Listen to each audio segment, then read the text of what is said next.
Hello bachcho, let's read the question. The question says the junction diode in the following circuit requires a minimum current of 1 milliampere to be above the knee point 0.7 voltage of its IV characteristic curve. The voltage across the diode is independent of current above the knee point. If VB is equals to 5 volt, then the maximum value of R so that the voltage is above the knee point will be. देखिए बहुत लंबा सा सवाल लिखा है, लेकिन simple भाषा में समझे तो क्या बोल रहा है कि जो वोल्टेज ड्रॉप अक्रॉस डायोड जो है वो मिनिमम 0.7 वोल्टेज होना चाहिए। ठीक, मिनिमम कितना होना चाहिए? 0.7 वोल्ट। और इसके लिए करंट कितना रिक्वायर है? करंट कितना है? करंट कितना चाहिए? 1 मिली एम्पियर, मतलब 1 इंटू 10⁻³ एम्पियर। तो करंट कितना आ गया सर्किट में? करंट आ गया 10⁻³ एम्पियर। ठीक, अब हमें बोला गया है कि VB कितना दे रखा है? VB दे रखा है 5 वोल्ट।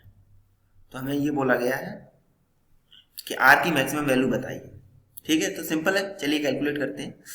तो हम जानते हैं कि VB क्या होगा? VB होगा voltage drop across diode plus voltage drop across resistance. ठीक, इसके अक्रॉस कुछ वोल्टेज ड्रॉप मान लेते हैं VR। ठीक, अब यहाँ से VB कितना दे रखा है सवाल में? 5, और VD कितना दे रखा है? 0.7। तो यहाँ से VR क्या आ जाएगा?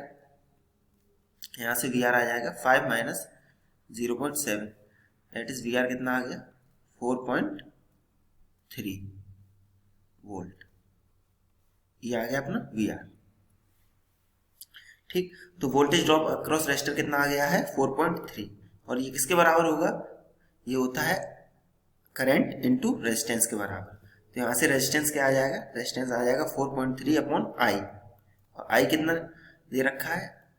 I दे रखा है सवाल में, ये देखिए I दे रखा है 1 इंटू 10⁻³ मतलब 10⁻³ तो ये हो जाएगा 4.3 इंटू 10⁻³ ओम। तो इसका मतलब क्या हुआ? R is equals to 4.3 kilo ohm. यही अपना आंसर हो जाएगा। चलिए देखते हैं कौन सा ऑप्शन सही दिख रहा है हम लोगों को। तो अपना सही ऑप्शन हो जाएगा option 1, that is 4.3 kilo Om. Hope you understood it well. All the best, thank you.